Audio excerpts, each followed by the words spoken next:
Yes, we are live. Hello, Hello. everybody. In case you are wondering who I am, my name is Antonio Brice. I am the creator of the comic book series brand. We are currently on Indiegogo. We have raised over $73,000 thanks to the kindness of folks such as yourself. And if you are interested in checking out Brand, I've got a link to the first 21 pages of the comic. You can check that out for free. Won't cost you a penny. And hey, we'd like to have your support. But I've got another project here today that I'm featuring. This one is called Merry Boys. Looks very interesting. Ladies and gentlemen, please welcome Karl Stephan. How are you, sir? I'm good. I'm good. Hi, Antonio. Thanks for having me on. No problem. No problem. What brings you to this side of the pond? Oh, the comic book business, comic bookery. Yeah. Just doing. I've done indie comics for a while. Oh, really? And well, I published with Slave Labor. Have you heard of Slave Labor Graphics? I have. Yes. Yeah. I did a book with them in 2012. It was released, and pretty much not publishing anymore. They don't really do any more projects now. So just with the whole crowdfunding revolution, I was like, I really want to do it myself. I want to see what happens. And I can see there's a great level of excitement, a great groundswell of people into this stuff. So I was like, yeah, this is really cool. Okay. It's all in the States. It's all mostly in the States, though. That's it. So for everybody, yeah. So it's not translating as much overseas. There are a few projects here, but the big players, the big guys, all seem to be in the States. Okay. Well, let's actually go back to the beginning. So, what did you read? What did a young Karl read when he was a young lad coming up? Yeah. Well, I grew up with stuff like my first comics were Mad Magazine. My dad used to bring that home. Yeah, massive fan. Still in there. It's a pity. It's a bit heartbreaking that they got cancelled quite recently. Yes. Yeah. No, I collected those. A bit of superhero stuff. Not massively. I did. I got into. I read the standard stuff: Batman, Superman, The Flash, some Marvel books. I really liked Spider-Man, the Hulk. And then they petered out when I was about 14, 15, and I really got into Vertigo.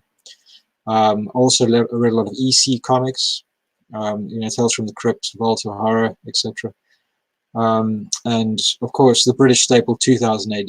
I love Judge Dredd, Nemesis the Warlock, that stuff. To me, that's really good stuff. Oh no. Okay, because I was like, yeah, I was trying to pull your campaign up, and I got bumped out. So I was like, oh, horrible. But I'm here. Right, so hold up. So I missed everything that you said after I asked the question, but hopefully you answered it. Oh yeah. If do you think everybody else heard it? I can repeat it. Well, you were still live. I was not. Oh, right. Okay. So yeah. Fortunately, that's one thing I do like about the StreamYards. Unlike Hangouts, like sometimes when you would lose in a Hangout, the whole thing would die. And with this, as long as there's someone in the actual live room, it'll stay active. All right. So yeah, that's why I was like, I had someone on the other week, and it kicked me out. And fortunately, he was able to keep talking until I could get myself back in there. And I was like, oh, okay, that's good. So that worked out. I'm gonna pull your I'm gonna try to pull it up again, and hopefully, I won't get bit this time. But I want. Let me see. Aha! Everybody's letting me know they heard you. That's awesome. Cool. All right. So that is sweet.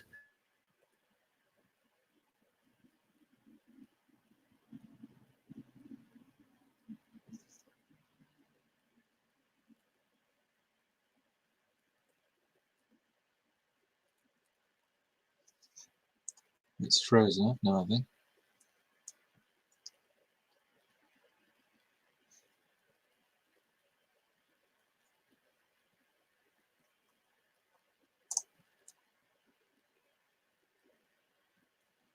Hey, there's Nikki. Hey, Nikki. Yeah, I think everything's frozen up now.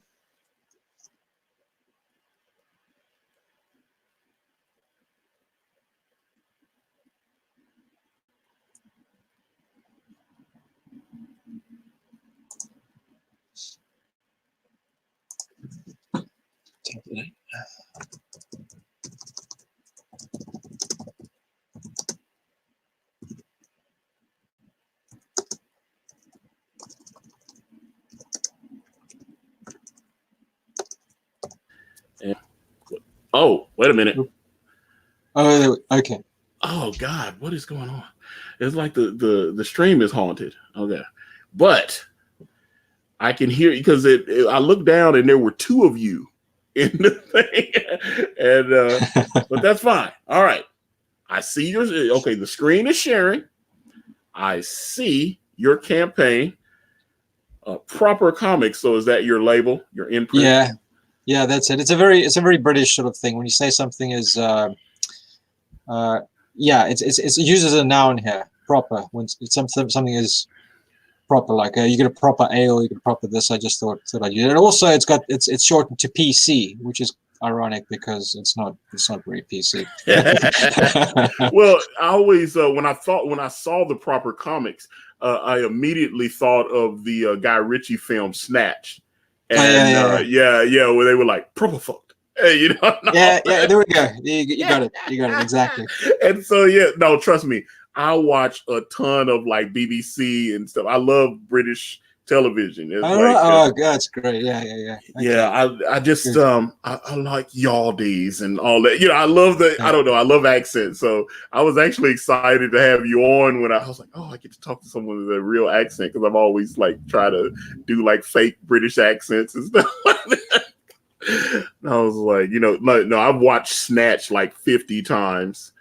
You know, the gangster that feed them to the pigs, boys. Yeah, yeah. I was like that, and like Lock, Stock, and Two Smoking Barrels. That I was like, man, that stuff just really, it really appeals to me. So a really good movie is Sexy Beast. Have you seen that? Wait a minute, that's Ben was the guy that played Gandhi. And he was yeah, I can't remember. I've only I saw the trailer. I have not. I need to peep that. What's that? Ben Kingsley. That's him. Kingsley. That's it. Yeah. Very good movie. Yeah. Okay. I think he got nominated for an Oscar for that, but I haven't seen it. I need to check that out. Oh, it's mental. You have to see it. Yeah. Okay. So yeah, that's on my to watch list. I'm checking this stuff out. I was like, this really seemed interesting to me. So your style, I like it. It's just the right amount of cartoony. Kind of, you know, it really does take me back to some of those old British artists that I would see in the 70s and 80s. And I don't know who your influences are, though. So. Yeah. When you didn't hear, it was basically it's 2000 AD. EC Comics. Big, huge fan of Tales from the Crypt, Vault of Horror, etc. That's that sort of thing. These so a lot of the painted stuff, the painterly sort of 2000 AD stuff from the 90s. I just love that. There, Glenn Fabry's, and you know, that sort of thing. Will Eisner is also a massive influence. I mean, Will Eisner, Jack Davis, obviously Wally Wood, hence the ink washes. All right. Now, obviously, I am not British, so what is the meaning of the title "Merry Boys"? What is that about? Oh, well, the Mary is because there's the Catholic essentially, and it's basically they go out cleansing their little town of social evils, and they get this this vision of the Virgin Mary. Like sometimes you'd see the Virgin Mary appearing in a saucer of milk or in the sky or something, and you'd see it on the news. They see that apparition, and it would kind of mark their targets. And that's kind of like a name that's grown with them. Okay. I mean, like I said, so the whole book is black and white or gray wash. Yeah, that's it. I wanted to keep. I was thinking like because I've got after this initial campaign, I want to do more arcs, and some of those stories will be better suited to color. But I think for this one, I just want to keep it black and white. No, because it reminded like I used to read like Cerebus and Grew the Wanderer and stuff. Sergio Aragonés that used to contribute to Mad Magazine quite often. Yeah. And there were a lot of that was black and white and stuff, and I used to pick those up. And I really, when it's done properly, it comes off a certain way. I really think this is really clean art. Who's doing your letters? Me. It's a one man show. Oh wow, yeah. Okay. And so I'm assuming like when you do your sound effects right here, I'm assuming you're drawing that onto the panel. Yeah, that's it. Yeah, I try to incorporate sound effects in the art. To try like I'm also I love Dave Sim and the way he's probably got the most expressive speech balloons and sound effects in comics. I think just everything, you can tell everything by the shape and of that balloon and the sound effects, and it's I try and incorporate it as like a piece of the art. Now, are you working digitally? Because like right here, this bottom panel here, this is great with all the cops.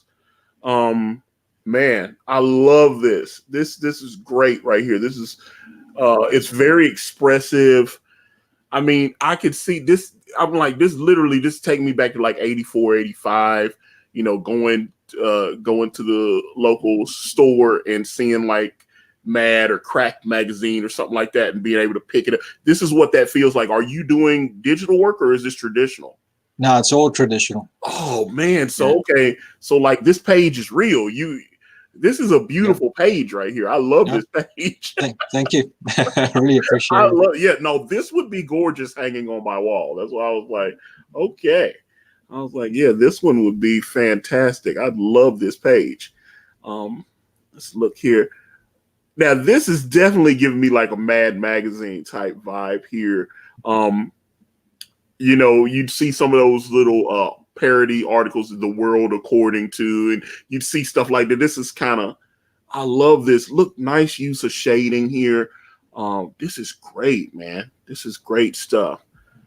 I was like, maybe I need to have you do a drawing tutorial. So I'd love to like film, although some people say drawing streams are boring. I love artists, man. I love seeing stuff like this. This is great, man. Nice use of perspective here. I like the feet panel. Look at this. This is great, man. Are you selling these pages on the? I was actually thinking today I should probably do that. I'm going to introduce a new tire and put that as an original art tire. I'm going to do that. I should have probably done it today. But yeah, man, these are great, bro. Yeah, you need to get original art pages up there ASAP, man. This is oh man, this is fantastic. Now this is interesting. Okay, you got the boot, you got the four. Now, are they brothers or these are four different guys? No, they're brothers. They're quadruplets. And it ties in with the story when they were found when they were babies. So it's just like a mashup. They went literally in a boot. But this piece of art actually exists, though. I mean, yeah, that's great, man.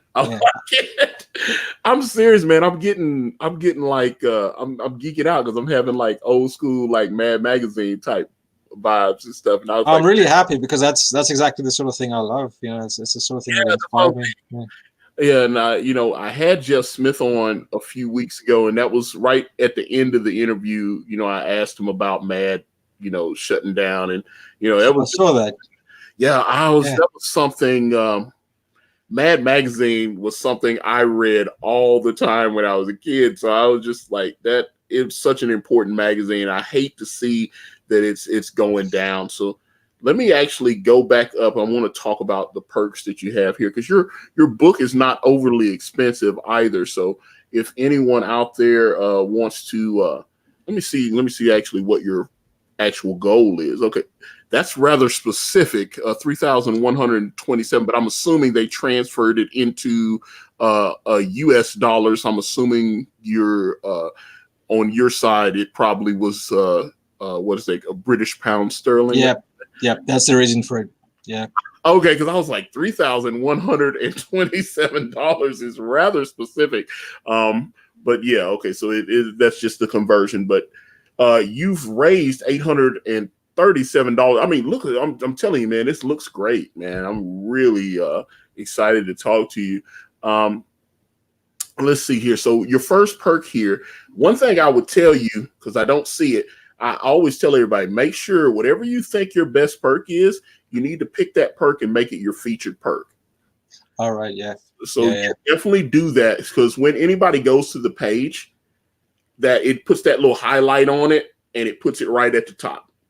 And I'm telling you, I didn't have a featured perk, and then I switched. When I direct them to that perk, my sales shot up tremendously. So which one of these perks that you think is your best one, I would highly recommend that you after the stream go and make it your featured perk, and that lets people know. Let me see here. So your first one is just $6. By the way, how many pages is the book? There's 2 comics actually. I mean, I could have done it as one 48-page comic, but I wanted more surfaces to put more covers and things on. So it's 2 comics of 24 pages each. Oh wow! So yeah, 2 books, so 48 pages. Now the digital basic, does that get both of the comics? Yeah, that's it. So you get 48 pages for $6. But obviously it's digital, but hey, like I said, it looks great, man. Let's see. Okay, so digital premium, and this apparently, oh wow, so you're really throwing everything in there, because I see the included items are the Mary Boys 1 and 2 digital files and the Sparko graphic novel PDF. How far along are you? Is this book already completed, or you still got a little bit more work to do on it? On Mary Boys, yeah, it's all the lettering is done, all the final pencils have been done. It's literally just the inking that I've still got to do, and that's it. The inking. I've got about how many? About 34 pages left to ink. Okay. So, do you have a YouTube or anything? Do you do any drawing streams? Not drawing streams. The reason being is I haven't been able to find a sort of setup that it records everything. Or maybe it's just me. I don't know. It just looks really granular. And yeah, you know what I mean. It's a bit hard. I've got a YouTube channel, and it's linked. No, where is it? Where is it now? I think I have it on my Twitter. I've got a general website that it's linked to my Twitter, and over there's tabs with my Instagram, my YouTube, and all the rest of it on there too. And I'm looking at your description, and one of the things you said, because it's kind of funny, because we mentioned Cerebus, is that this is a very British black comedy that will appeal to fans of comics like Tank Girl, The Goon, Cerebus, Teenage Mutant Ninja Turtles, Martial Law, and TV shows like The Young Ones and The League of Gentlemen. Now, the funny thing about The Goon is Eric Powell actually lives I can probably get to his stomping grounds in less than an hour. He lives in Nashville. All right. Okay. Wow. Okay. Yeah. I was like, I did not know that he was. I've been following him on. I was following him on Instagram, and then I found his Twitter a couple years ago and started following. And I noticed he had his location as Nashville, Tennessee, on there, and I was like, and he was tagging.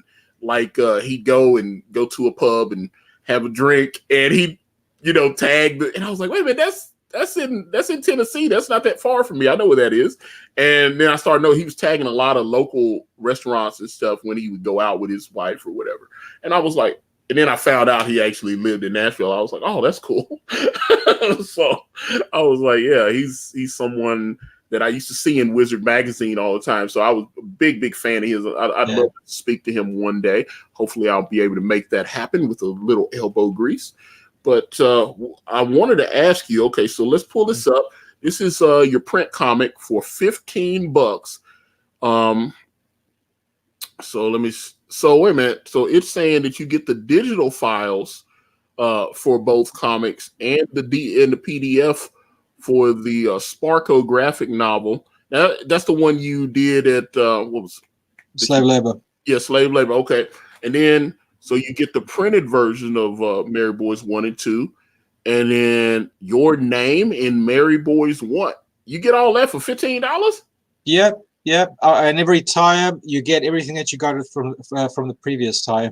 Now I'm trying to make it as attractive as possible. I just want people to read the stuff, you know. I just don't want to scare anybody off with too high a price. Right.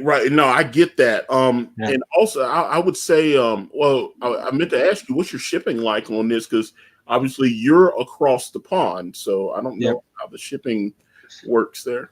I think for the US, I put £6, which is probably $7-8 or something to that effect. That's just with Royal Mail. I'd say about 9. Yeah. I was like, I'd say about 9. Possibly, yeah. But that's in that region. Horrible. I mean, because like I said, you've got the. Are you signing these books? I haven't thought of it. I can. I can probably add it to. I could probably add it if anybody's interested. I always just assume I don't want people don't want me ruining their comic with my scribbly signature. Well, I mean, I can if they ask me. I mean, you know. Well, the reason I'm saying that is because I was like, when I had Jeff Smith on, and then he was very gracious and mailed me a very, very heavy copy of the completed Bone in full color, and he drew like a little phone bone in there, and and I was like, that just was a huge thrill for me because I've been a fan for since I was like 16 years old. So, and I'm 44 now, and I was like, I've been a fan of this guy since I was like 16 years old. And I think one of the things before we went on the air, that was one of the things, I talked to him and his assistant, Catherine, before the stream went live. And I pulled up, I had a bunch of things that I had bought. I had like statues. And one of the things I pulled up and showed on the camera was a limited edition pen set that he had autographed. I think there were only like 2,000 of the pen sets made, signed and lettered or numbered, signed and numbered. So it was like, and I had like one in the 1300s or something. And he's like, man, I haven't seen one of those. He's like, I remember doing those. I was like, yeah, you've got your autograph on it. And, we went off the air. I was like, hey, he kept talking about the color edition of Bone that's on Amazon. And I was like, I would, I said, hey, can I buy one of those? I would very much like. He said, I'll tell you what. He said, send me your information. I'll send you one. He said, looks like you've been supporting my career for quite some time. And I was like, really? Yeah, and it was awesome, man. And that's really cool. Yeah, he sounds like Jeff sounds like a good guy. Yeah. Oh man, it was incredible. I was just a big fan of his. He, it was so nice of him. But yeah, it looked like you got a lot for $15 for this book. Let me pull this one up. The print comics and 3 art prints. Let's see, this perk features all the items in the lower tier plus A4. Okay, hold on. What is it? A4, 8x20. It's another thing I'll have to explain. So that's why I put the measurements in. You guys have different paper sizes, but it's roughly the size of a copier. It's the size of a copier paper. So let me see. Wait a minute, did I lose you? No, I'm here. Okay, I was like, yeah, you dropped it. I was like, oh my God, don't tell me I lost her. Okay, okay, so we got different paper sizes here, but let me just go through them. Let's see, you get the digital file, because man, the digital files just sound like it's worth it on its own. So you get digital files of both, and in the Sparko graphic novel, so you get all that, and then you get Mary Boys 1 and 2 print. You get 3 art prints. And of course, your name in Mary Boys #1, and you get all that for 25 smackers. That is fantastic. Plus the shipping, of course. And let me go down. And this is the Print Deluxe patch tier. And let me see here. This perk includes all the items in the lower tiers, plus an embroidered black and white sew-on patch of the Mary Boy. Okay, how you pull that off? Because I know from talking to Doug to Naple, he was trying to give me some information. He did a Bigfoot Bill patch, and he's doing the Earthworm patch. And he was telling me how much the patches cost, but he threw in so many goodies, but he was telling me how much those patches cost, and I was like, yeah, that's a little bit too much. That's a little too rich for my blood, young man. And they are expensive. I think it's just getting them in bulk, because I mean, this is a long game. It like I said, I've got another 2 long arcs planned after this. This is just the introduction. So I will use them again. So I'm just going to get, I'll just get an amount of patches that's going to make it worthwhile. Because I mean, the point of this campaign isn't really to make a big score on it. It's just to get myself geared up for setting things in motion for future campaigns, just to get the thing rolling, get people interested. Yeah, like I said, it looks like you really definitely need to put an original art tier up here, because I think these pages look fantastic, dude. But Nikki Harris in the chat says, what is the Sparko comic, just out of interest? Okay, that's like you said, that's an old comic I did with slave labor graphics back in the day. It was almost like have you read Neverwhere by Neil Gaiman? I know the book, but I haven't read that. I've been mostly his Sandman stuff and what's that? And stuff like that. It's almost like a very indie version of that. It's a very it's like this guy who falls into this world under London, and what happens. It's a crazy sort of, also like a very British comedy inspired sort of romp, fantasy novel, and it featured one of the Templars when he's an adult already, right at the end. So and this is actually how the idea for the Merry Boys actually came about, because I needed to fill up another page to make up the page count. So I thought, okay, I'll just do something funny. So I did 4 of them in the style of Teenage Mutant Ninja Turtles. Did like a pinup of 4 Templars when they were kids, like posing with the logo and everything. And that kind of spawned this series. But yeah, Sparko, I guess it gives you some sort of insight of where this idea came from. But it's a freestanding story. It doesn't really have all that much to do. It is connected to this, or like a prequel, or it is. You could say that Merry Boys is a prequel to Sparko, but they're completely freestanding, and it isn't like I don't really plan on one being brought into the other one's timeline. Okay. Yep. I just wanted to. I was like, oh, okay. So if it's obviously I know you did the Sparkle one first, but that would be interesting. Let me see here.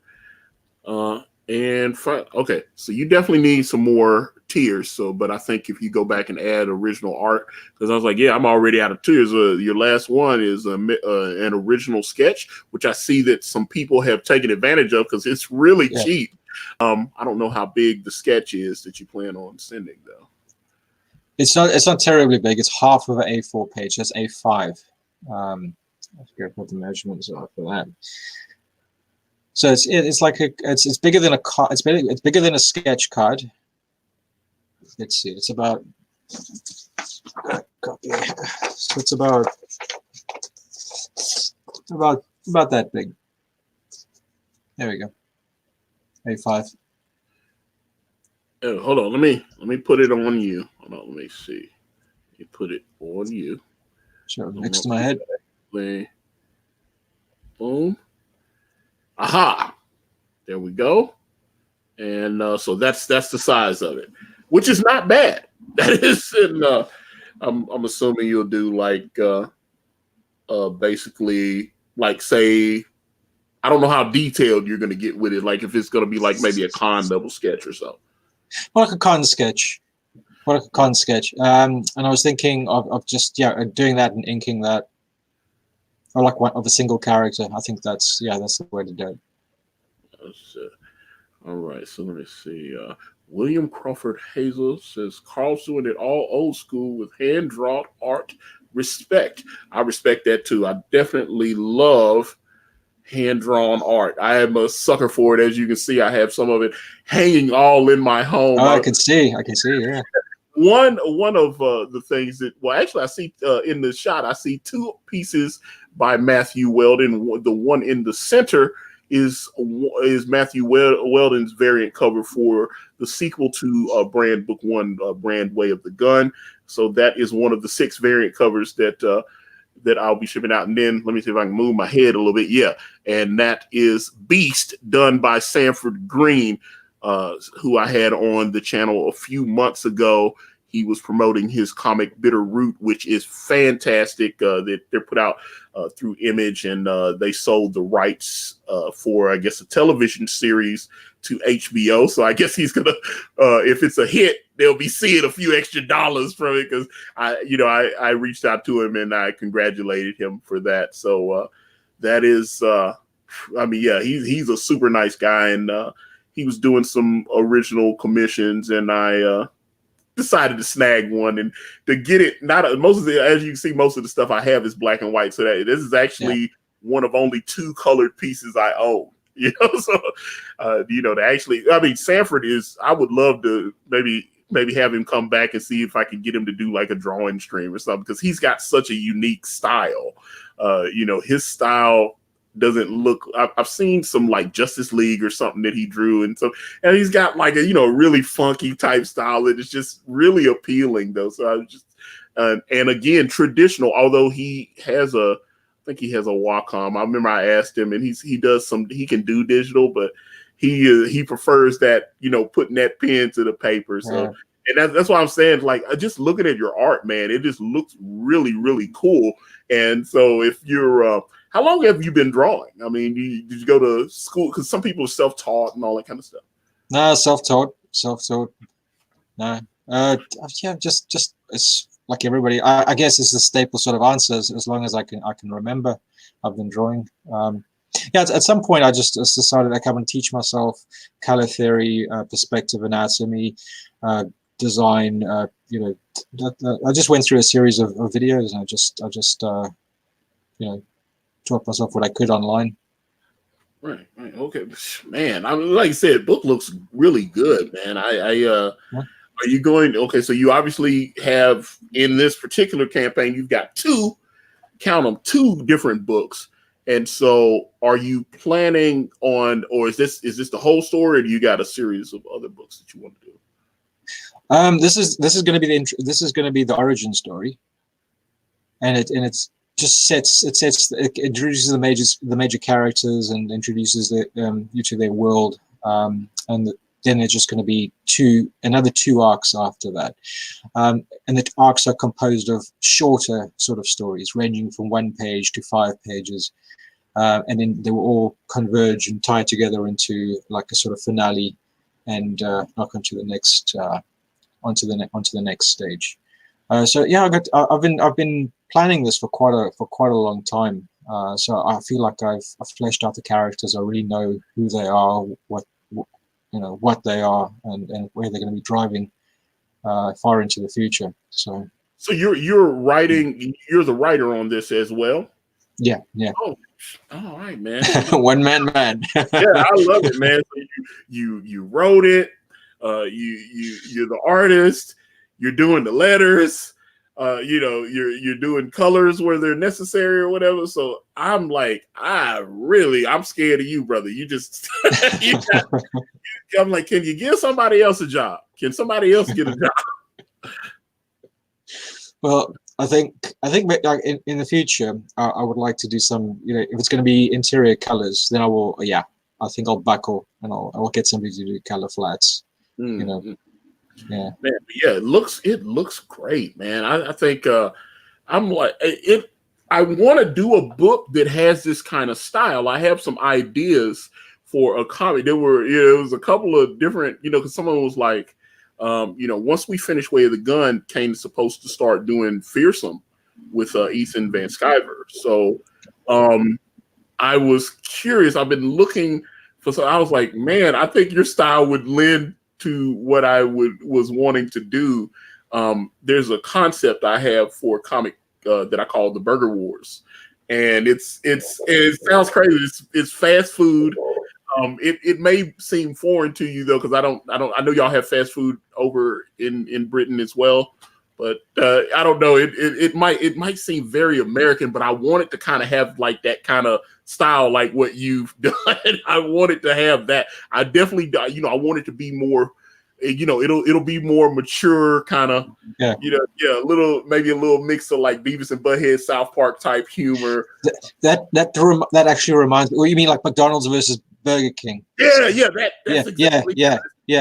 There was a 2000 AD story of Judge Dredd going out into the cursed earth and battling these warlords, and one was the king from Burger King, and the other one was Ronald McDonald. They banned it. I mean, they couldn't republish that comic because of the laws. Enough to but I mean, which is kind of crazy because the parody is protected under certain circumstances, but you do have to. Well, it's just like when you do reaction videos on YouTube, you can get in trouble for that because I've read, because I've unfortunately gotten knocked a few times for doing stuff, especially when I was trying to learn in the beginning. I didn't know that I could just show somebody else's stuff, and they go, "Well, you didn't change it in a transformative way." Copyright strike. Yeah. So but parody is protected up to a point. So I'm sad to hear that, but that the style that you're doing, it would lend very much to, I don't know, maybe I can type up something and see if you might be interested. Because I've been looking, because people are like, what are you gonna do when Way of the Gun is finished?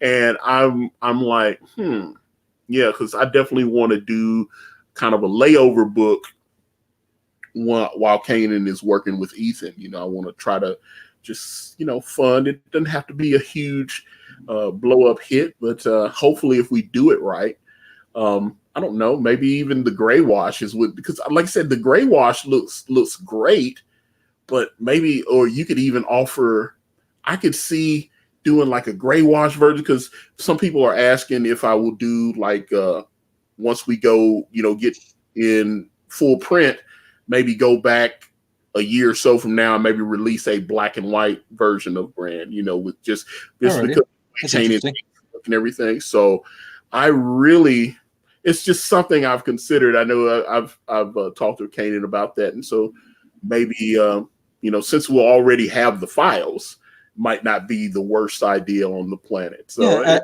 I mean, black and white looks excellent on newsprint because it kind of, it takes away from that really crisp line and it kind of mellows it out. So it looks really good on that sort of print, Yeah, and it could be done extremely cheaply. That's why I was like, I can do a newsprint.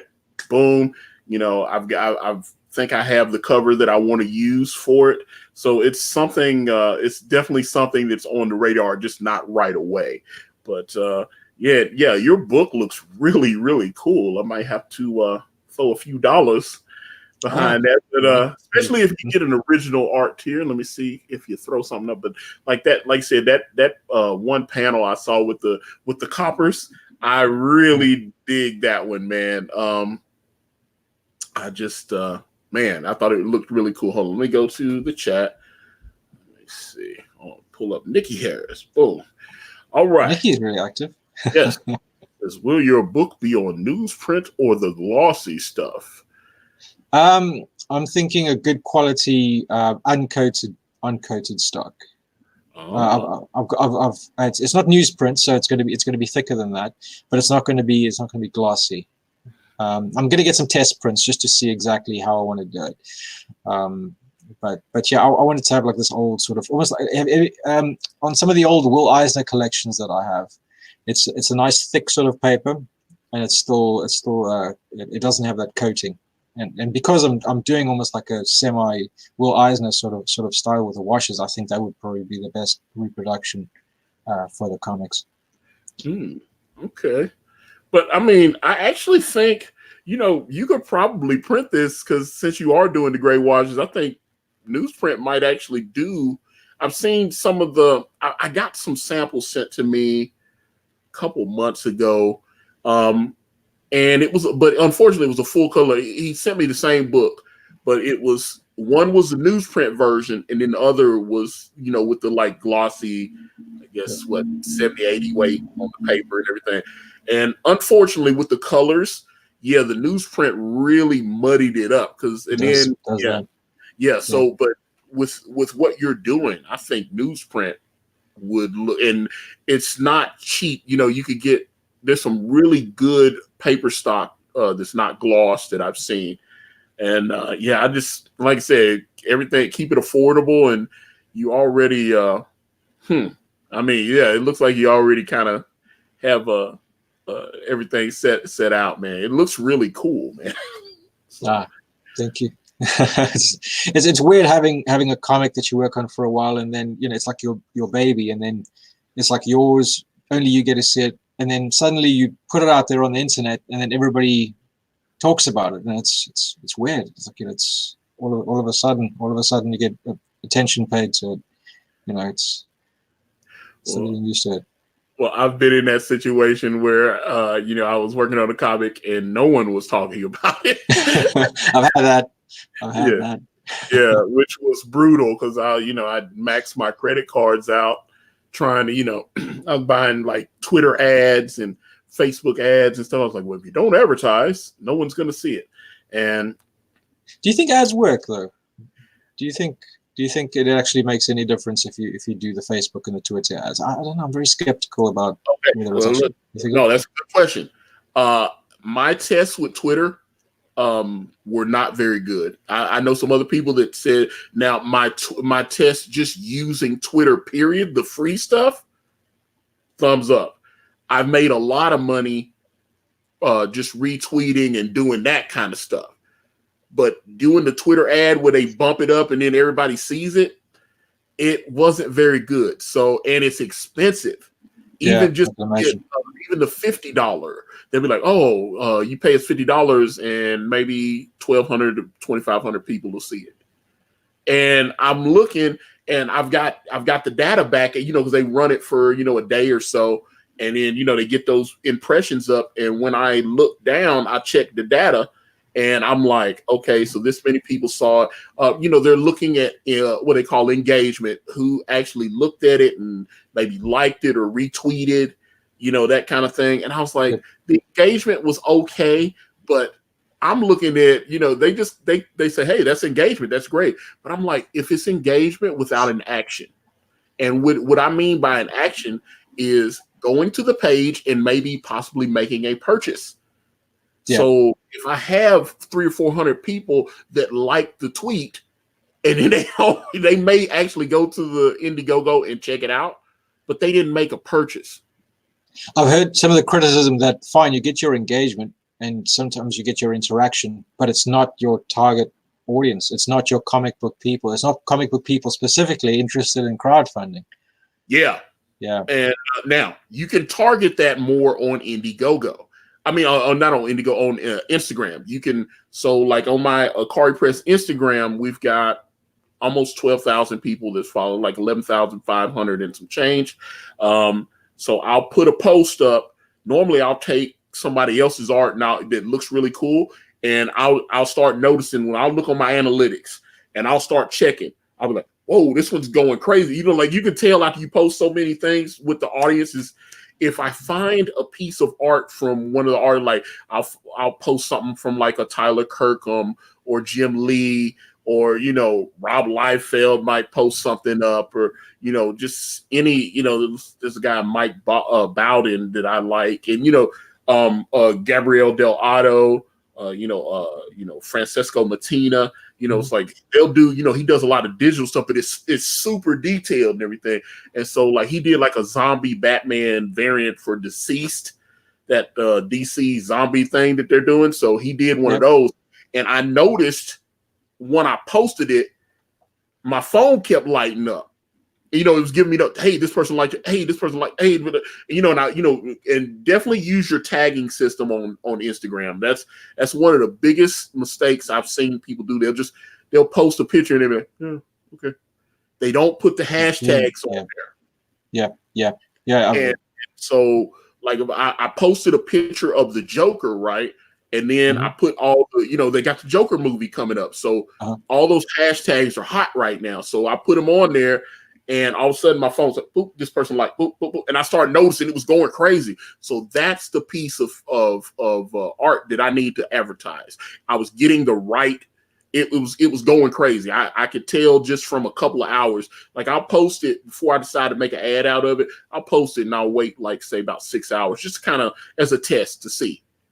And then once I start, I was like, okay, within 6 hours, this thing got X amount of likes from my followers. And it's higher than average. So when I post something hot, you can tell it spikes. People are tagging their friends, something like, they'll go in the comments and tag a friend to tell them to come and look at it. And I'm like, that's engagement. That's what I'm looking for. So once I see that tells me that that's a hot piece. And that if I'm going to run an ad, I'm going to use that. So that's the one I want to use. So that's what I did. I had a hot Joker piece, and I was like, it's getting a lot of reaction. And that's cool. It's always interesting to me to speak to people about how they do the promotion, because to me, I'm just like I do the writing, I do the art, but the marketing is so incredibly important. I'm just such an amateur when it comes to this stuff. So it's good. It's good to hear how people approach this.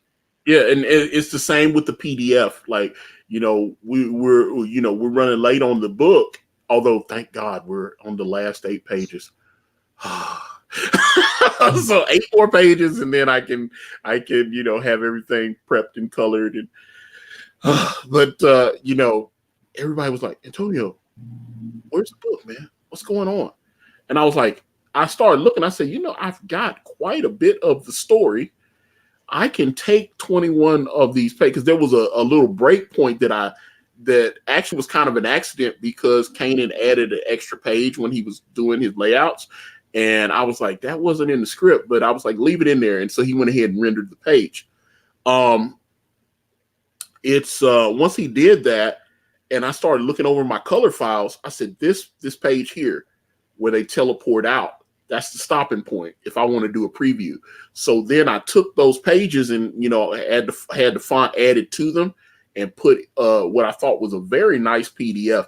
And I had people telling me, Antonio, don't release the PDF. That's a mistake, man. People will pirate and everything. And I said, look, no one knows who I am. Some people have heard of Kanan because he worked with, like, Kyron Gillen on Uber. He worked with Max Brooks, the writer of World War Z.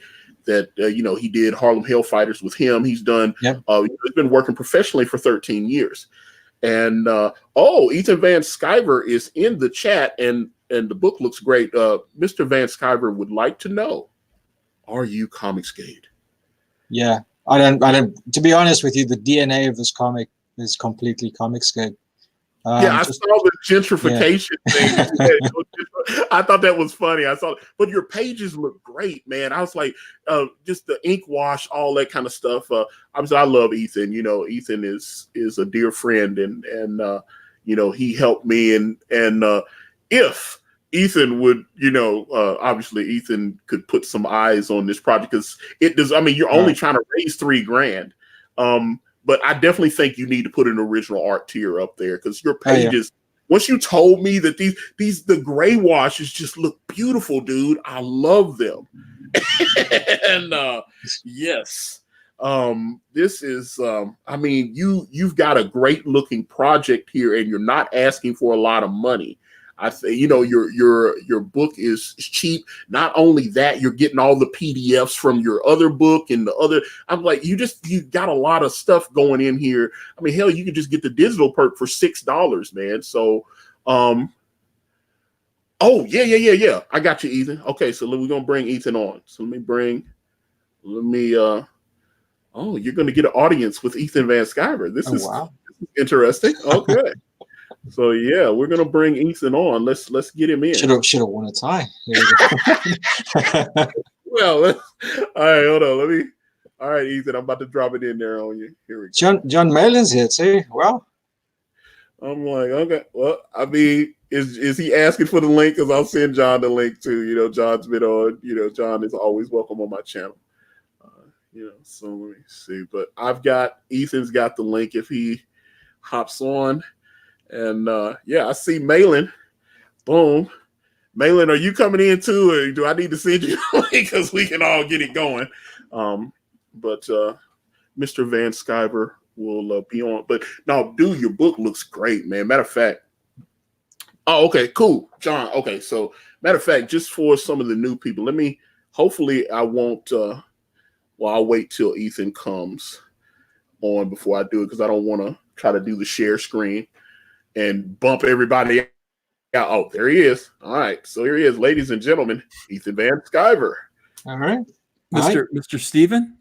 Hi, yeah. Hi, Ethan. How you doing? Good. I'm really good. I have to say, I just checked in because I saw Antonio was live streaming. How you doing, Antonio? Thanks. I'm doing fantastic, my friend. Good to see you.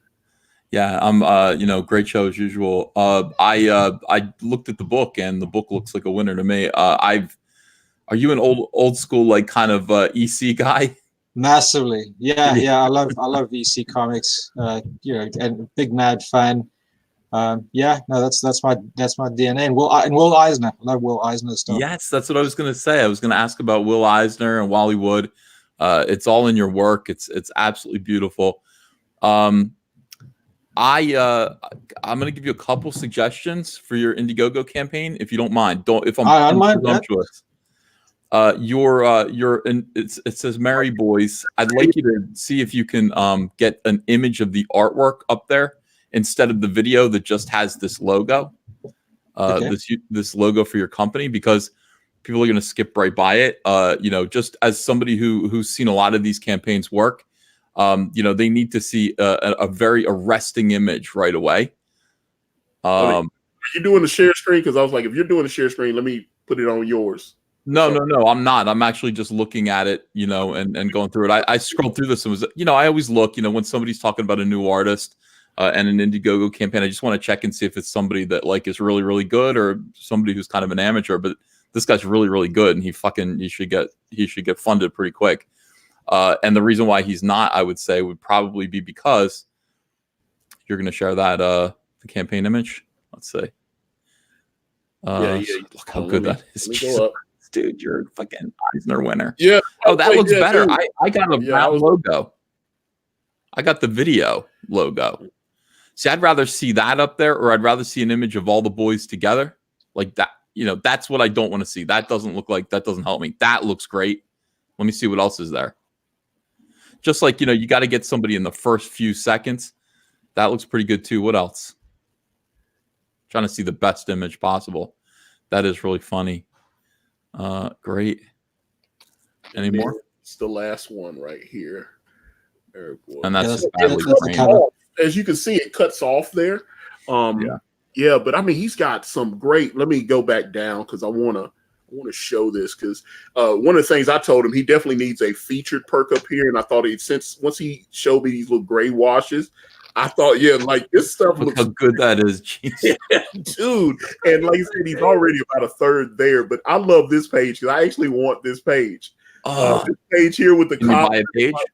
Yeah, I think he's gonna put. I don't want to speak for you, but I think. Yeah. I'm gonna put an original art tire up there and just and include the original art. They definitely need to be more than $50, I would say. They better be more like 200 at least. Yeah, at least. Yeah, dude. Yeah, at least. Because, man, but this page right here, I love this because I was like, look at the cops, man. I was just like, look at it. One guy's got his teeth kind of that. I was just like, really nice detail. I was like, this is what, unfortunately, some people, and I understand, we all love comics. Sometimes people send me stuff and they're not very good. And you have to be honest. I'll let someone come on, but some things I can understand why the campaigns aren't getting funded. But this stuff right here, I was like, look how clean this is. This clear, look, like I said, it was taking me back to like the 80s Mad Magazine. Just looks great. this great shot here with all the feet and everything, and then look how the bottle, the can just kind of overlaps into that bottom panel. Nice perspective right here. I just thought that just looks fantastic. I was really excited when I saw this. I think this could be one of the best projects that we've had out of like. Ooh, careful. Keep scrolling down. Keep scrolling down. What else is there? Is there anything else? I think he's got just a little bit more. Can I see if I missed anything? See, that's with the nice lion here. That's good, man. I love this now. It's when they're shoved into the boot. Yeah. That was great. And then smart. So good. Dude, like I said, this stuff looks great. And then that's it. Okay. Carl, is this your first can I call you Carl? Do you mind? Yeah. Okay, I'm Ethan. Is it your first campaign? I mean, yeah, first campaign. Not the first comic, but first campaign. Where have you worked before? I did a Slave Labor Graphics. Yeah. I did a graphic novel with them a few years back. Cool. Okay. It sank really badly, so I thought this time I'm going to take matters into my own hands and see where it takes me. Oh, it looks really, really good. If you want to come on my show, I mean, and let's tell more people about you. I wouldn't mind that. I'd love that. Okay. All right. I'll let you go. Carl, I wanted to meet you. I like your work a lot, and I think you're going places. So it's an honor. And thank you, Antonio, for having me on.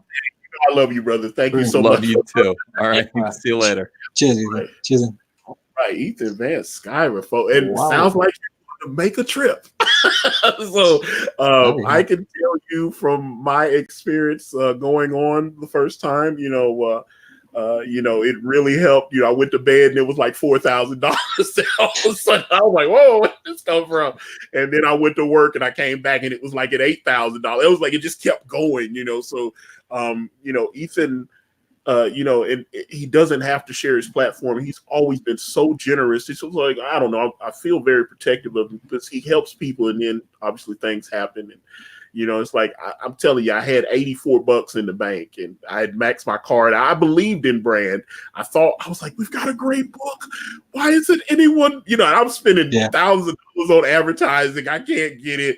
And I just, man. And then finally, I'd almost given up and trying to come up with different things to put on YouTube and stuff like that, and I just couldn't figure out a video, and I decided to make a pot of gumbo, and I said, you know what, I'm just gonna watch Ethan and I'm gonna make a pot of gumbo, and I called it Comic State Gumbo, and I did, and unfortunately that video got flagged when someone attacked my channel, but it was okay.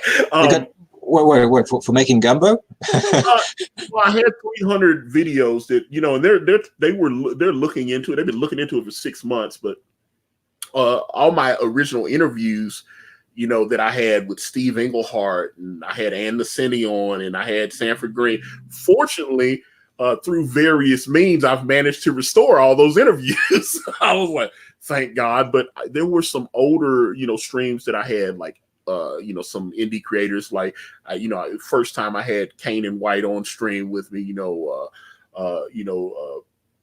Ben that does Asgard. I had him on, and just so many great, I remember I had Elliot Fernandez on the first time, and different, just so many different comic skate creators and stuff. So I hate that I don't have those. So it's very annoying, but the channel obviously is still here and it's surviving, and people are supporting your work, and they're supporting my work, and I really like this medium. I enjoy comics, so it's been so embracing. I mean, people have really opened up. I'm really glad I found this community. I just don't think it would have worked any other way, to be honest with you. Because with the state of indie public, but people say a lot of things about the mainstream. The mainstream has become completely politicized, and it's hard to get, and you have to basically sing along, or you get shouted out. It's the same thing with indie comics to a large degree. I mean, and the only way for me and for a lot of people, I think, is just putting shoulders to the wheel and just doing it themselves. And it's really good to have a lot of people who are on the same page. Fans alike. I mean, Yeah, I think this is an incredible community, man. And it's just like I said, a lot of times it's just even when I wasn't getting on it with it, I know for a fact I just started seeing the fans just tweeting brand out. I wasn't getting on anything, it's like, Ethan knows I was trying to get his attention for quite a while, it just, he was helping so many other people, and, you don't get frustrated. You're just like, well, somebody will see this, hopefully. And I just started noticing people were like, look at this book, check this book out. And I was just, it just kept growing. And that's what, really started moving things for me. People started seeing it, because I knew the art, would help push it a certain, and that's But to be honest with you, like this Nicky Harris chap in the chat, right? He's been he's been promoting my book like crazy. He's been tweeting more about it than I have myself. And it's like people like that just getting enthusiastic about it. I'm like, wow, okay, about my stuff, it's really taken it back. I was like, you might have, say you only have like 50 or 60 followers, right? But someone might be following you that has 200 followers, and somebody might be following them. So if you show them something that's cool and then they retweet it, and then because I've noticed some of the things, and I'll look, I'll tweet, Kanan will do a page and he'll give it to me, and all of a sudden I'll tweet it out, and then they'll tweet it out, and then someone else, and all of a sudden I notice people, my follows go up and all that. That's why I was saying about Instagram marketing, because you have to do, Instagram's a different beast, particularly because you can't do hyperlinks on there. I'm glad they added. They did the feature where you can add hyperlinks to your story now, so you can do a story, like say you do a screenshot of Mary Boys, and then put the link to Mary. It's like, hey, swipe up, and then they swipe up and it'll take them to it. So you can do that. So some people, like Elliot did me a favor, Elliot Fernandez, he did a favor for me a couple months ago where he was like, hey guys, check out Brand, and he's got 125,000 Instagram followers. So someone like that puts you in their story mode, you'll start noticing some traffic coming. He can get people to, and he did like a live stream on the Instagram one time, and he sent me, he was like, hey, come on. And so we did like the live chat while he was drawing and me and him were talking, and it was only like 20 people in there, right? So within 24 hours though, because it stays up for 24 hours, when he came back, he was like, dude, it was like 3,000 people that watched that at the end of the day. So it was like they came in, and I was like, that's what I'm talking about right there. So, you can go back. That's one thing I like about the Instagram story mode. It'll stay up for 24 hours, so you can do stuff like that. I mean, you just got to be a little more, use a little bit more ingenuity, I guess I would say. Yeah, I'm gonna be more alive to this stuff. Like I've seen people post their stories on Instagram. I don't know how to use it. I've just never done it. That's a little bit behind the times. Yeah, man. But this is, I mean, yeah, I'm not, I'm really excited. I think you've got a special project here, and I really think, well, obviously, since Ethan has extended you the invitation, I think he's gonna get some eyeballs on this. Because that's one thing about Comicsgate. If you're good, the people will show you a little love. And I really think your project is special. It's a privilege to talk to you today. I'm really happy that we had this conversation. I'm honored to be on here, to be honest. Thank you very much for having me. I mean, yeah, man, well, I want you to, tell us your social media and stuff. How can people reach out to you, man? Because I'm always on Twitter.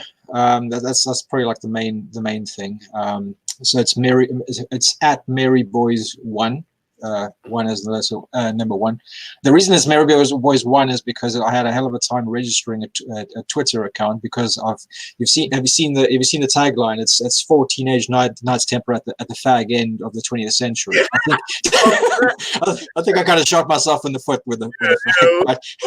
See, that's the thing, because it's just like like I also know like fag is a cigarette over in the, I've heard that. So I'm sitting here going, I saw that, but I was like, to US people, they might get woke and triggered from saying that, but the art speaks for itself, man. So I just well, I was gonna close it up, but he said Ethan tweeted it out. So if there are some more people coming, I don't want to just cut it off without letting them actually see, because maybe I can if it jumps up a little bit, we can go back and do another screen share and show people your project. But I am talking to Karl Stephan. Am I saying your last? Because it looks like Stefan, or is it Steven or Stefan? Stefan. Stefan. Yeah, that's why I was like, okay, Karl Stephan. Forgive my southern twang. He's got a great project on Indiegogo. It's called Merry Boys. It really has a great original feel to it. And okay, let me see here. Zay Comics says he just followed you. Bam. All right. So I'm really excited. I think you're about to do some nice business, man. I think you're about to, awesome. Yeah, and like I said, you're getting 2 comics. You're not just getting one. And what's 2 24-page comics? That's it. Yep. And you've got some really cheap tiers. Matter of fact, before I close out, let me try to do it again. Hopefully this won't hold up. Let me see what's going on. Okay, hold on. So I don't know. Let me do a quick, because I know when people find out Ethan's was on, they always hop out. Let me share your Indiegogo one more time, and let's go through it. So this is Merry Boys, and let's see. Right now you are 837. Let me see. Can I refresh it? I don't know if you've gotten any new business. Let's see, since we've been streaming. Hopefully it will work. And okay, it is on the refresher side of the game. Okay, so you're at 893. And okay, I like your logo, Proper Comics. And, it's also it's a bit of a homage to EC as well. That's something I was like, I didn't recognize that, but this thing with the babies in the boots, this is cool. Love this here. And you know what? This almost looked like I almost thought he looked like Dirk the Daring from Dragon's Lair. I remember. I don't know if what's that? Don Bluth Studios. Did right. Yeah. The animator. Yeah. And I was like, yeah. And that's I saw this and I was like, that kind of had like a Dragon's Lair type vibe. So I thought that was cool. And like I said, you got really, again, you do a featured perk and do some original art, and I think you're going to get funded rather swift. But like I said, you got some pages here, man. These pages look great. I'd love to frame one of these up. This is my page right here, man. I love this. Consider it done. I'll definitely do that. Yeah, man, this is the one. And like I said, I love this. I saw this and I tell you, it really reminded me of like one of those Mad Magazine, news strips or something that they would put, like the world according to it. And you'd see this. And I was like, man, like I look, you see here this nice angle here. You really got some good stuff going. Because I'm telling you, so many people send me books and sometimes they're not, as they say, not ready for prime time. I definitely think your book is unique and special. And oh man, okay. So Amanda, let me see. Hold on. Amanda says yes. He looks like Dragon's Lair. The later year. Well, see there it is. And Dirk the Daring is the guy's name. And I was like, yeah, but I'm a big fan of Don Bluth going back to when they did The Secret of Nim. Yeah. And then I know they also did the American Tales movies with Steven Spielberg. So yeah, but sorry, was it American Tale? Did you say? Yeah. Faisal goes to New York. Yeah. I remember that. Yeah. All that. Yeah, Steven. Yeah. Don Bluth. Don Bluth was a Disney animator, and he left.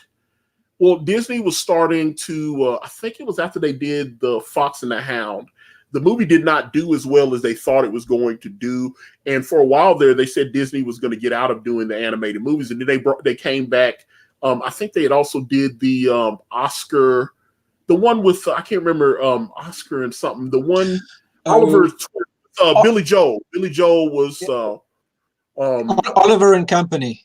Yeah, Company. And they, like I said, they done a couple movies and they didn't do it quite as well animated, and they were kind of phasing out. And I think Don Bluth left at that time. He was like, okay, well, they're starting to kind of cut back on the work, and at that point, he founded, Don Bluth Studios, and they did The Secret of NIMH, which I think Secret of NIMH still holds up like 40 years later. It is an incredible piece. I mean, it's one of the greatest animated films, period. Disney, anybody else. So they did that. Then they ended up coming back with The Little Mermaid, which when they did The Little Mermaid, all of a sudden you making $300-400 million. It blows up and they go, maybe it's whim, isn't it? I mean, yeah. I'm hoping 2D animation will make a comeback when at some point, because it's beautiful stuff. I don't have a problem with CG animation because it's still the basic art form, but there's something about hand-drawn art that just does it for me, man. I love it. Yeah, it's probably just because I do hand-drawn art, to see it moving around, seeing that level of artistry. I mean, yeah, I'm reading right now. The guy who did his name who did Who Framed Roger Rabbit. Oh yeah. Yeah, he did a book or the animated survival kit. And I'm reading through that now to try and and it's fascinating stuff. Yeah, I'd actually heard they were talking about doing another Roger Rabbit like updated or something. So I was like, I don't know how that would. Because I mean, obviously, Who Framed Roger Rabbit was groundbreaking at the time, but now you can go back and kind of look at it. It's like, okay, it kind of. But I mean, with the way they do CGI and stuff now, they could probably do it 10 times is better. It's like some of those older movies don't hold up on the same level. So it just man, but yeah, I'm a big animator, especially like I love what's that, Hideo Miyazaki, like Japanese anime and stuff like what's that Keys Delivery Service and what was the one with the Princess Mononoke and stuff like that. I love it. Yeah. God, like Princess Mononoke is incredible. I've been trying to find a better they've got it like on DVD, and sometimes it's hard to find like a good transfer on Blu-ray. It's like, yeah, Princess Mononoke is incredible, and I was like, I remember they opened that. It was one of those. A lot of those anime films don't get to play in the States in theaters, and they put it in the theaters. And I remember they had Gillian Anderson. That was one of the stars of the X-Files, which I know she does a lot of British television, which surprised me. Gillian Anderson has been on a couple of BBC shows, and I was like, there's something on Netflix where she's playing a detective or an inspector. I don't know what you call her, because I watched like Luther. I loved what's that? Luther, Idris Elba. Yeah, Inspector John Luther. Yeah. I'm a bit of a disadvantage because we don't own a TV, so everything that I watch is just retro stuff. Get the movies, get the series, watch all in one go. I'm so behind on TV. I haven't watched anything. There's a couple of great British television shows that I love. I love, obviously I've watched some of the newer Doctor Who stuff. Torchwood, all the Torchwood stuff is great. Although some people aren't into that, but I love it. Torchwood was great. Luther, and then what was it? There's a great kind of gritty cop show called Tommy Boys, or Tommy Boy, and I know Netflix is going to do like a American version of that. They're going to have the rapper Drake bought the US rights to it. They're going to do some kind of, but you can watch the British version on Netflix. They've got it loaded up. That happens from time to time, doesn't it? I mean, Shameless, they did an American version of that. I never saw the American version. It was interesting. Yeah. So yeah. Well, Shameless is still on here. I don't think it's still on. No. Yeah. No, it's pretty good while it was on here though. Yeah. Well, that's the thing. I think Friends was a British, or it was some version of a British show or whatever. And they tried to. Really? It's like I thought that's what they probably just ripped something off. But was it what's the one with the Ab Fab? Absolutely Fabulous. I've seen that. Right. Yeah. And then was it Ricky Gervais with Extras and The Office? Yeah, I've seen. Like I said, I watch all that stuff, man. I was just I love British television. I can't. Gordon Ramsay. I love watching Gordon Ramsay specials and stuff like that. Have you ever watched The Mighty Boosh? Haven't heard of that. No, okay. It's like a surreal sort of comedy show. It's I completely rate it. Like sort of dark, it's like offbeat, dark sort of comedy. League of Gentlemen is another big favorite of mine. Going back a little while. Have you heard of that? I hadn't. I've heard of the League of Extraordinary Gentlemen, but I haven't. I'm like, I'm a big Alan Moore fan, but I hadn't heard it. No, the League of Gentlemen. Until you mentioned it earlier, I hadn't seen that, but it's something I need to check out because, like I said, I love British television. So, you love that. It's extremely British, dark sort of humor in both of those. If that's, I don't know if that's what you're into, but it's quite merciless sometimes. Yeah. Also, like I said, I mentioned the Guy Ritchie films. Like I've seen Rock and Roller, Lock, Stock, Two Smoking Barrels. Snatch is like my favorite. I love Snatch. I've you like those, that. I'm sure. It's got the same sort of morbid sort of sense of humor running through it. Yeah. But yeah, I would definitely, if you like. How could I forget? There was another one that I watched, the police drama Cracker. I love that. Right. That was great. They did a U.S. version, and it didn't. It was. I was like, man, the British version of Cracker is incredible. And I was like, it just ran. I think it only had like 3 series or something. It didn't run, but that's some of the most incredible television. I was like, one thing I've always talked about when I watch British television is I've noticed that Hollywood, all the actors look real plastic. Everybody's had their teeth done. Everybody's had like press lifts and all this, and everybody looks. One thing I like when I watch British television is all the actors look like real people. Their teeth are a little crooked, and they'll do a love scene and they got the love handles hanging out and everything. They just look like normal people. And I was like, normal people look like that. They don't look like what's on like Melrose Place or Beverly Hills 90210. Everybody's like, oh, we're perfect. And that's Jason Stratham. He can be bald, Yeah, exactly. I'm a big, because I followed him Lock, Stock, Two Smoking Barrels, and then to Snatch, and then I was like, the fact that he gets all these big movies now, I was like, that what's that, Hobbs and Shaw? That movie's incredible, man. I was checking that stuff, Hot Fuzz, yeah, man. So I was like, what's that guy? Simon Pegg. Yeah. Shaun of the Dead. All that. Yeah, that's good stuff. Paul is pretty good too, with the alien abduction. Oh yes, also like what's that? 28 Days Later. Stuff. Yeah. What's the gentleman? He's on that show Peaky Blinders. He was in that. Man, Peaky Blinders is great. I know they're coming back, I think, for a final season or something. Like Peaky Blinders is on Netflix here, and that's incredible. We're the Peaky Blinders. It's like, oh man, I love Peaky Blinders, man. So yeah, that's anyway, I love British television, as you can tell. But that's it's what I'm into. I can't help it, man. Please don't. Oh, well, there you go. Back to animation. Do you like Aardman stuff? Wallace and Gromit, the Stop Frame Animation Company. Yeah. That's in my town. Aardman is around here, so every now and again you see big promotions of things by them. I saw his. What was he did? The chicken? Was it Chicken Run? Chicken Run. Yeah. Mel Gibson was the voice of the. Dude, I watched all that. If it's animation, I'm always gonna check it out, man. So yeah.